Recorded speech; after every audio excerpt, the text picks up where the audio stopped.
I think it's important to remind everybody that the Ukraine war is a terrible thing, but it's not our war. We didn't start it. The United States has been helping Ukraine for over the last 3 years, and we want it to end. But it's not our war. I want everyone to understand that. And the reason why I make that point is the president has spent 87 days at the highest level of his government repeatedly taking efforts to bring this war to an end.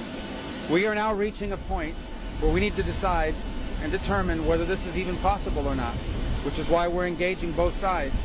As you know, Ambassador Witkoff has had not one, not two, but 3 meetings with Vladimir Putin to determine the Russian perspective on this and understand what it would take for them to end it. We, through General Kellogg, myself, and others, have had repeated engagements with the Ukrainians. So we came here yesterday to sort of begin to talk about more specific outlines of what it might take to end the war, to try to figure out very soon, and I'm talking about a matter of days, not a matter of weeks, whether or not this is a war that can be ended. If it can, we're prepared to do whatever we can to facilitate that and make sure that it happens, that it ends in a durable and just way. If it's not possible, if we're so far apart that this is not going to happen, then I think the president's probably at a point where he's going to say, well, we're done. You know, we'll do what we can on the margins. We'll be ready to help whenever you're ready to have peace. But we're not going to continue with this endeavor for weeks and months on end. So we need to determine very quickly now, and I'm talking about in a matter of days, whether or not this is doable over the next few weeks. If it is, we're in. If it's not, then we have other priorities to focus on as well. Mr. Secretary, Michael Gordon, Wall Street Journal. The State Department said yesterday that a framework had been presented to all sides, to the Ukrainians, to the European officials, and to the Russians. What does the framework say? What issues does it resolve? I'm not going to tell you what the framework says, because when you start negotiating these things through the media and so forth, they fall apart. And it's a broad framework. It's a framework that gets us into a position to see, look, there are going to be differences. There's no one saying it's going to be done in 12 hours. But we want to see how far apart it is and whether those differences can even be narrowed, if it's even possible to get movement within the period of time we have in mind. And so we've talked about outlines with both sides. I thought we had positive meetings yesterday. Obviously, the Ukrainians have to go back home. They have to run it by their president. They have to take into account their views on all of this, and we hope to hear back from them very soon. But we need to figure out here now, within a matter of days, whether this is doable in the short term. Because if it's not, then I think we're just going to move on from our perspective. The president feels very strongly about that. He has dedicated a lot of time and energy to this, and there are a lot of things going on in the world right now that we need to be focused on. So this is important, but there are a lot of other really important things going on that deserve just as much, if not more, attention. So we want to do everything we can to be helpful. We had a good meeting yesterday. I thought the French, the British, the Germans were very constructive, were very helpful. We thank them for hosting this, and hopefully we'll have another meeting early next week at some point where we'll have some more definitive answers about how close we are to actually making progress. But this isn't going to go on forever. Mr. Secretary, Agence France, in your conversations yesterday with the Europeans and the Ukrainians, I'm sure you spoke about security guarantees for Ukraine in case of a ceasefire. Could you give us a sense of what that could look like, and is the U.S. ready to back up any eventual European reassurance force for Ukraine? Well, that gets into a level of specifics that we're not ready to discuss publicly yet. Obviously, the term security guarantees came up because they come up in every meeting. We've heard about it. And it's not an illegitimate desire. Every sovereign nation on earth has a right to defend itself. Ukraine will have a right to defend itself and to enter into whatever agreements it wants to enter into on a bilateral basis with different countries and so forth.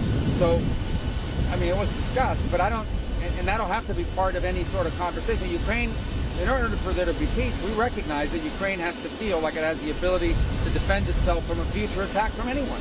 Every country in the world has that right. But so I think everyone recognizes that Ukraine's ability to defend itself is going to be a part, it's its right as a country, and will be a part of any agreement. But we're not working yet on that level of specificity. I think that's something we can fix and solve in a way that's acceptable to everyone. I think we have bigger challenges that we need to figure out whether it's even possible within the short term. I can tell you this war has no military solution to it. It really doesn't. It's not going to be decided with, neither side has some strategic capability to end this war quickly. And so what we're talking about here is avoiding thousands and thousands of people from dying over the next year. We're trying to avoid that. We saw what happened last weekend with a missile strike in Sumy, where people died on Palm Sunday. We're just going to see more like that on both sides. We're going to see more of that. We're trying to prevent it. But we're not going to continue to fly all over the world and do meeting after meeting after meeting if no progress is being made. So if they're serious about peace, either side or both, we want to help. If it's not going to happen, then we're just going to move on. We're going to move on to other topics that are equally, if not more important in some ways, to the United States. Is this process involving the Europeans going to be the process going forward now for Ukraine talks? And who from the US team will be attending talks in London next week? Well, it depends what the talks will be about next week. As I said, if it's just going to be a meeting to have another meeting, we'll figure that out whether they don't happen. My hoping is that it's a meeting where we're going to get more specificity. So we're going to work through that. We don't even have a date set. It'll be early next week. Obviously, there's a holiday weekend, so people have to move around and get to their places and get back. But having another meeting somewhere in Europe is not going to be a problem. And we can make that happen and have the right people there. I'm willing to come myself if the meeting is going to be productive. But I can, what was the first part of your question again? And is this going to be the process going forward? Oh, well, look, we've always worked through that.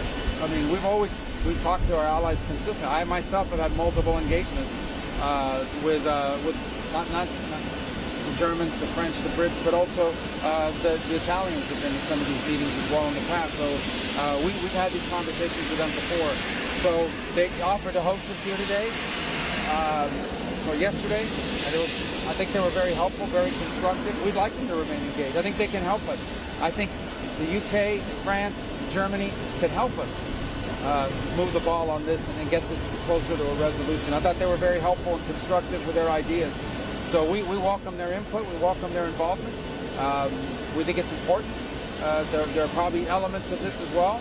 I always remind everybody that part of the sanctions against Russia, many of them, are European sanctions that we can't lift if that's ever to be part of a deal. So they're going to have to be involved no matter what. It's their continent. This is happening on the continent of Europe, and so obviously European powers will care deeply about what happens. So they have a stake in this, and we recognize it. And but in the end, I think we all want the same thing. I think from the U.S. perspective, we've spent 3 years, billions of dollars, supporting the Ukrainian side, and but now we've reached the point where we have other things we have to focus on. We're prepared to be engaged in this as long as it takes, but not indefinitely, not without progress. If this is not possible, we're going to need to move on. I think the president feels strongly that we've dedicated we've done more in 80 days than Biden ever did to bring this war to an end. So we've dedicated almost the entirety of the president's first 100 days in office at the highest levels possible to trying to achieve a peace here. And if it's going to happen, we want to help. But if it's not going to happen, we need to know now because we have other things we have to deal with.